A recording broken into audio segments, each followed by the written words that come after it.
जहाँ पर कई एक नए इनिशिएटिव्स लिए गए हैं, ख़ास तौर से अनुसूचित जनजातियों को लेकर के, ट्राइबल्स को लेकर के 38,000 से अधिक अध्यापकों की नियुक्ति होगी एकलव्य विद्यालयों में, जिसका लाभार्थी झारखंड का राज्य भी रहेगा।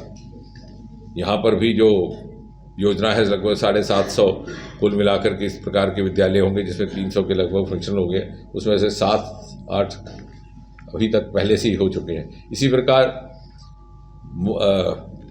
Prime minister vulnerable tribal groups, जो ज़्यादातर ट्राइबल्स में भी जो ज़्यादा कमज़ोरी की स्थिति में हैं, उनकी जब आइडेंटिफिकेशन की गई है तो उसमें भी लगभग 750 के 700 के संख्या है, जिसमें से 75 झारखंड के साथ संबंध रखते हैं और लगभग 15,000 करोड़ रुपया उनके लिए जो बेसिक एमिनिटीज़ हैं, मकान, पानी, शिक्षा की, उसके लिए निर्धारित किया गया है। स्टार्टअप्स को लेकर के जो एक मोहलत दी जाती थी कि 1 साल के टैक्स फ्री रहेगा, उसको 1 साल बुनियाद बढ़ा दी गई है और वो अपना जो चेंज ओवर कर सकते हैं उसको भी अब वो 7 वर्ष से उसकी अवधि 10 वर्ष कर दी गई। डायरेक्ट टैक्सेस, इनडायरेक्ट टैक्सेस का मुझे उल्लेख नहीं करना, ये बातें अक्सर आ चुकी है, समाचार पत्रों ने बड़ी बढ़ चढ़ कर शौक से लिखा है कि रिबेट के अब हमारी 5 लाख से 7 लाख हो गई और एग्जेम्पशन की लिमिट भी बढ़ गई। वो आपकी सुर्खियों में पहले से ही आ चुका है। महत्वपूर्ण बात यह है कि हमारा फिस्कल डेफिसिट जो पिछली सरकारों में 2 रीजन में होता था, अब घट गया और वित्त मंत्री का कहना है कि 2025 तक 4.5 तक पहुंच जाएगा। नए कई आयाम जो आने वाले समय में भारत को चरम सीमा पर पहुंचाएंगे, शिखर पर तक पहुंचाएंगे, जैसे मैंने कहा, उसमें आर्टिफिशियल इंटेलिजेंस के 3 केंद्र देश में स्थापित किए जाए। उसी प्रकार Mishti mangrove initiative for mangrove plantation, ये भी एक नया इनिशिएटिव है।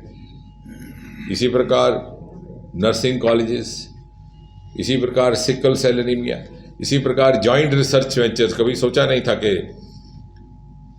मेडिकल रिसर्च में इंडस्ट्री को जोड़ करके, प्राइवेट पार्टिसिपेंट को जोड़ करके प्राइवेट पीपीपी मॉडल जो हम बिजनेस में कहते हैं उसको शोध में मिला जाए। तो इस प्रकार से अनेकों इसमें आयाम है, आप सबने पढ़े होंगे। लेकिन कुल मिलाकर के मैं ये कहूँगा 2 वाक्यों में कि एक ऐसा बजट जो एक तरफ तो समाज के हर वर्ग की आकांक्षा को समझता है, ये समझता है कि भारत एक एस्पिरेशनल सोसाइटी है और एस्पिरेशन का स्तर बढ़ता जा रहा है। यही कारण ऑल अपहीवल्स और विश्व भर के देश भारत को कहने लगे ब्राइट स्पॉट। IMF ने ये संज्ञा दी, world sees a bright spot in India, कि जब हर जगह अर्थव्यवस्था को लेकर के थोड़ी धूमल शंकाएं हैं, वहाँ अगर एक रोशनी है, एक ब्राइटनेस, एक आशावाद की किरण है तो भारतवर्ष में। और उसी बजट को आगे बढ़ाते हुए इस बजट में जहाँ एक और समाज के हर वर्ग की चिंता की गई है, महिलाएं हैं, छात्र हैं, किसान हैं, स्टार्टअप हैं, मध्यम वर्ग जिसको बहुत अधिक प्राथमिकता शायद कहा जाता था कि पहले नहीं मिलती, हमेशा शिकायत रहती, वहाँ से लेकर के बड़े बड़े उद्योग, इंडस्ट्री तक, और साथ ही साथ फ्यूचरिस्टिक मापदंड अगले 25 वर्ष, तभी इसको कहा गया अमृतकाल, कि आने वाले 25 वर्ष में भारत जिस शिखर पटल पर खड़ा होगा उसके लिए क्या भौगोलिक मापदंड होंगे, ग्लोबल बेंचमार्क होंगे, उसका संकेत आपको मिलता है जब इस बजट में उल्लेख आता है ग्रीन ग्रोथ का, क्लीन एनर्जी का। यानी ग्लोबल मापदंडों में भी हम कहीं पीछे नहीं रहेंगे। आपने इस बजट के प्रमुख बिंदु तो देखे ही हैं, मैं उसमें बहुत अधिक जाना नहीं चाहूँगा। आपको इसको लेकर के कुछ एक प्रश्न करने हो तो अलग बात है। कुल मिलाकर के इस बजट में भारतवर्ष की पर कैपिटा इनकम दूसरे दर्जे पर आ गई। और अगर आप पिछले गत वर्ष की देखें, जब हम कहते हैं कि इंक्लूसिव बजट है, तो इस इंक्लूसिव बजट की नींव मोदी जी ने गत 5-6 वर्षों में पहले ही रख दी थी।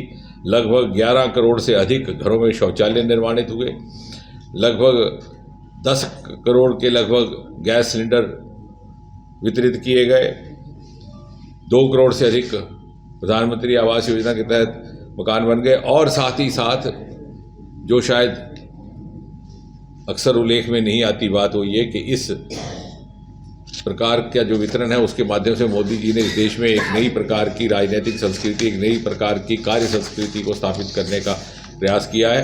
उदाहरण के तौर पर जब गैस के सिलेंडर बांटने थे तो प्रशासन ने सूचियां बनाई कि किस परिवार को आवश्यकता थी। ये नहीं पूछा कि घर किसका है, मजहब क्या है, जात क्या है, हिंदू है, मुसलमान है, ठाकुर है, ब्राह्मण है।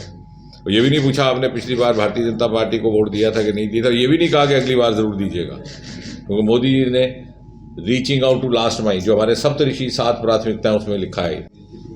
शेयर बाजार में नुकसान होता है, लोगों को भारी नुकसान झेलना पड़ रहा है। शेयर बाजार आके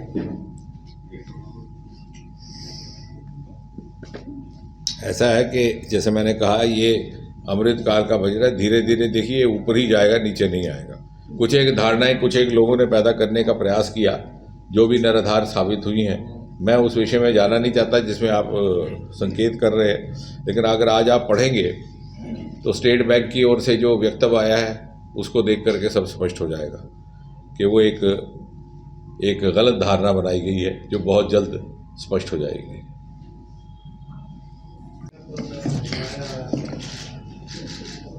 धन्यवाद मित्रों, आपको थोड़ा विलंब हुआ, आपको प्रतीक्षा करनी पड़ी, उसके लिए क्षमा याचना। जैसा कि आप जानते हैं, विशेषकर आज के इस आयोजन का संबंध बजट के साथ है जो वित्त मंत्री जी ने बुधवार को सदन में प्रस्तुत किया था। उसी को लेकर के आज दिन भर गतिविधियां रहीं, गोष्ठियां हुई। विश्वविद्यालय में भी कुछ विचार विमर्श का कार्यक्रम रहा, बुद्धिजीवियों के साथ, अध्यापकों के साथ, छात्रों के साथ। कुल मिलाकर के देखा जाए तो प्रधानमंत्री नरेंद्र मोदी जी के नेतृत्व में जो बजट प्रस्तुत हुआ, मैं तो इस तरह से कहूँगा कि पिछले 8-9 वर्षों में जिस प्रकार प्रधानमंत्री जी ने एक सुदृढ़ नींव, बुनियाद इस देश के लिए रखी थी और जिस प्रकार की अर्थव्यवस्था स्थापित की थी, उसने ये प्रमाणित कर दिया कि वो स्टेबल भी है, सस्टेनेबल भी है, रेसिलिएंट भी है और हर प्रकार की चुनौती का सामना करने की क्षमता भी रखती है। उसका सबसे बड़ा प्रमाण ये है कि जब बिना किसी चेतावनी के विश्व को सामना करना पड़ा कोविड जैसी आपदा का, और सारा का सारा विश्व भारत की ओर शंका के साथ देखने लगा कि 130-140 करोड़ जनसंख्या का देश ना मालूम ये संभाल पाए कि ना संभाल पाए और इसका खमियाजा सारे संसार को भुगतना पड़े। लेकिन हमने देखा आपदा के बाद जब छोटे छोटे देश अपने आप को विकसित कहते थे, 50-50 लाख की जनसंख्या थी, वो तिलमिला गए। तो भारत को दुनिया ने न केवल उसको माना बल्कि प्रधानमंत्री मोदी जी के नेतृत्व में जो विदेशी मापदंड हैं उन्होंने भी उसको स्वीकार किया, उसको स्वीकृति दी। उदाहरण के तौर पर ग्लोबल इनोवेशन इंडेक्स हुआ करता है जिसमें हम 40 स्थान ऊपर आ गए, 81 से 40 तक। स्टार्टअप इंडेक्स में, इकोसिस्टम में हम तीसरे दर्जे पर हुए। और जब बाकी अर्थव्यवस्थाएं गड़बड़ा रही थी तो हमारी अर्थव्यवस्था की स्थिति भी, रैंकिंग भी ऊपर आई, 5वें नंबर पर हम आ गए और हम इंग्लिस्तान से आगे बढ़ गए।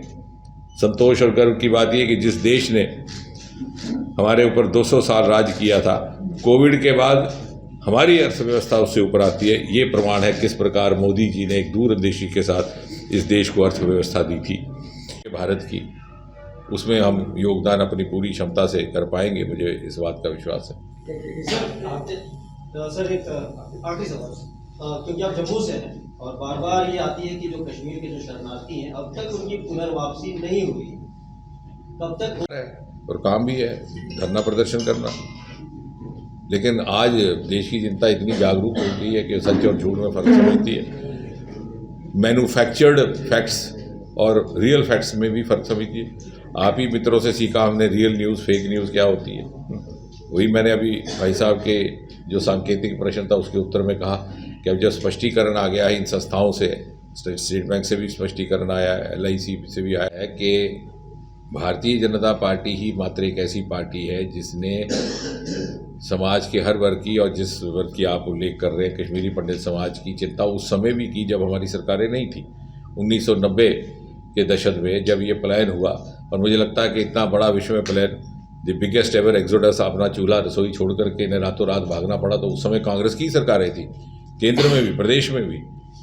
ये नहीं रोक पाए, रोकने का प्रयास भी नहीं किया और बाद में भी कोई चिंता नहीं की। हमारे भारतीय जनता पार्टी का नेतृत्व था, उस समय भी हमारे पास बहुत ज़्यादा सरकारें नहीं थी, लेकिन जहाँ जहाँ भी चिंता हो सकती थी इनके बच्चों के लिए शिक्षा संस्थानों में सीटों का प्रयास करना, इनके रीसेटलमेंट का। और आज भी जिस ईमानदारी के साथ भारतीय जनता पार्टी के नेतृत्व की केंद्र में सरकार प्रयास कर रही है और साथ ही साथ उसमें सहयोग केंद्र शासित प्रदेश जम्मू कश्मीर की सरकार का हो रहा है, उस प्रकार की स्पष्ट ईमानदारी के साथ कभी प्रयास नहीं किया गया।